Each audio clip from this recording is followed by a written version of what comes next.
na ma bedi de Akufo adatem na Akufo ada wotia ha enipa wasi ne fie ene wafa weka mo hwe ene wo kini no wafa weka ene wo o kini no environment no be cool wuduru anu ma odofo obi nkan kiraw obi si ne fie enie me se ye de bo kra design efie eye nipa atimu adwene entimu adwene asemfa we me didi president bi atam ha enipa ati kro no adwene abaye pavement on pavement ya me nanso obi to ade wa ha obi anton ade wa ha eye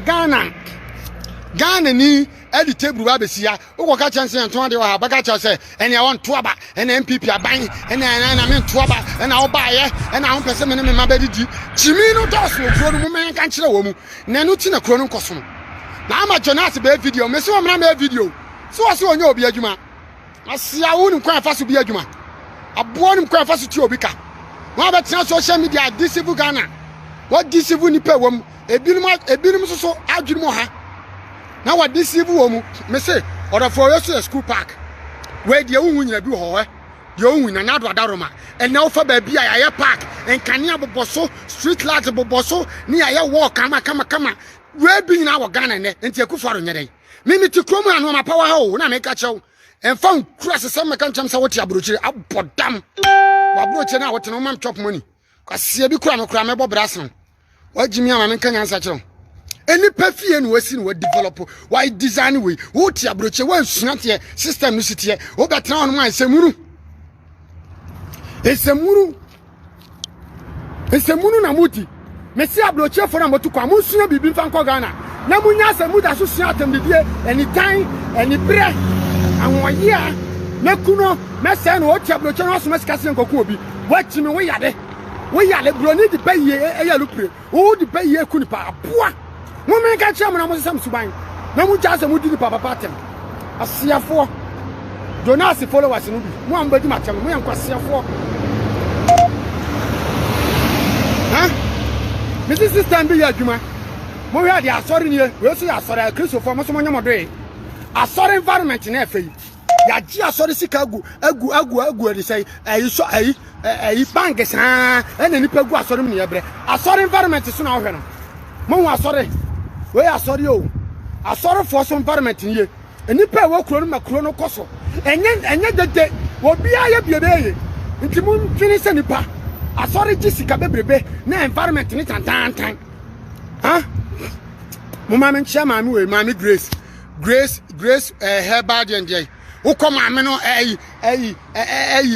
hospital wa bi okumase a fekeke odo for what me say what ba bi a refreshment bi ye adwuma what ba bi nyansa nipa na di sika abosa aka na ye bibi ama environment na enwo hia ma nipa wo ya le kra o ya de be environment nti mo hwa sorry ni o we church this is a church environment church environment mo hwa bi we Jonas mfa me kire me didi Akufo adatem nya Akufo ado ne ena we didi na tem eye nipa ati kurom ena ese ka kire se yensesan adwene ne yenyo good citizens no man no mapanko ha ye dia green grass no na aban ababi ya Akufo ado aban waye kwan asa eja kwan wom e di green grass afam na Ghana ni tuade wom waye pavement na Ghana ni tuade ho na we abedi na tem say let's face Ghana abroche system na bi na me de kirew wo yale atie abroche system no bi na minamu no obi to ade wa ha o enti se Jonas ye de kire mo na wo gyimi kire mo wa bra mo ne gyimifuo yi Ghana fo ne nkwasiafo yi mudia ne se Ghana ne yete no ye kire obi eta obi yendo obi ye ne Ghana ni yaka onfiri mabusuam wo ye obi ba minim no wonya menua sa adwene na mo de akotena abroche enti mo me ye nka na kore kire mo na mo ntie ne kore sa adwenfi no mo de akotena mabroche ho no mo me nka me see asori environment asori bay asofo na jiska mo de kogu bank now we are Jonas be twa say the system is working ma asori ma system working citizens mo ma system working me see street bi abafam bia obi jam yaduma eye municipal nya ban municipal na Ghana for na do ma toto anu emua no do so wa ban position mu emua no do so no ma ji aduma no nya na aduma wotimi nya no wache eti system no nya aduma mo kan kire mua ne say change your malafak attitude and stop face the country aboa sorry kwent me face omo compound wey machine o efele so abo se twakosoro saa ubedu abaka se ebe twa nsuo na kosoro saa na woni so abriu pese system bi yadwuma wey ebi wo Ghana kukuo ene ye de so kukuo kase ene ye de pap na hyam ene nsuo no betwa gusa na afa ho fefefe aban ye bikura na Ghana ni ba kotwa wo ye no mesi asori environment ni o asori ji sika na sika no gudem Jonas kotwa we kire wa ena the system is working amoa no Ghana ti system no nyadwuma me ka kire wo pese yesu ye di atema me mesi me di atema me ni akufo atema Ghana fo na ye problem no me di matema na odwene se nipa ya mo we pavement ni na mo obi anton ade wo ha ba bia street bia be fam bia mu ye free Ghana ni ye we na emfuturo ni wonto ba beton ade wo Jonas ka cha se face the country na face the country for ka cha se mo face enkurasefo Ghana fo no a ye ntukwan ka se de Ghana fo nya tukwan ni ade ye kosua nyansa ni ye kosua abrabo anase ye kosua no ma ye de be change Ghana but Ghana fo ni bia tukwan ye disappointed say wo mu kro ma tukwan no mu timi sisa efi Jimmy ye to asase a asase no e west ni a west asase Kromia obeji asase ketekete bi obesi 3 bedrooms pan no kama 4 bedrooms asiso Ghana ni open kakraka no age boso adwen pan ya me chiawo nim so wo adwuma mbra wo bo adwuma nya me sha onye okese ye ni anyansafo na hwebom adwen pan hwene fo na hwebom wo dia se ye ni black minded no ye ni mu hwemom eti Jonas nko for me ne mo hwemom because boy ni chimi mo chimi so ache ene Jonas ntimi nya life mu hunu won boy ni ntimi nya life mu hu aban bi aba wo se da bi yes system bi a on fasi kan toka Ghana ni o tiablo che se mi timi koyi mi ka enu nti mi ta sa ban I'm here enti mi ma me kan kire wa be da no hu enti wa abroche nti policies ya aban di to nti hu se abroche system na bi ena wa ma Jonas this have a panatem all because of say you tarnishing in the bad name na sa aban na ko na aban foforo na oba na won hwan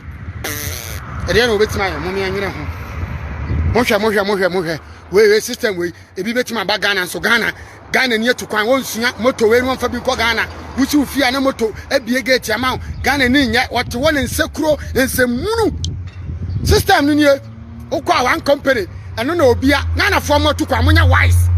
na mo ko change system no na munya ansemunu no tukwan sua hwe me see am respect ke Japan mo respect ni pa bi a friend ke Japan mo respect despot mo respect kwakutemo o mu tu kwa metina bloche na mo amatu kwa monya ska no mo fa nkofie nkwasisa system o tu kwa Ghana ni wakotina bloche sa na obi na nyamo fere matina control 26 years Ghana is still the same wa bodam de na wakoya Ghana fa nkwa asem so ho Jonas say about 2 years onya hwe it won all that criticize government here and criticize government who is good Kufuor government is the best it Jonas na me say hey o shadow ya sabe live video biem me papa o shadow ya be sabe live o so sabe live na me usa Ghana for no o mu nyo bia mo stop ye video no more video more intro Jonas ya yina dia ka kire na o ka kire se ono na bia na dwuma ono na ka kire se o bia na dwuma nti ye more video ye usa se woni adwuma wa America e ye deda hunu no wo ye deda hunu so de ye mfa mo bra kana Japan wo se ade ye o ka no aye Jonas o ma me da so tinkuko buo ni o ma me da so muntama busuafie se wasifia ma me kura busuafie wonsi sa busuafie no ama Ghana ye tan wotimi mu bu obusuafie nguye no na meka se Ghana e tan e meka se Ghana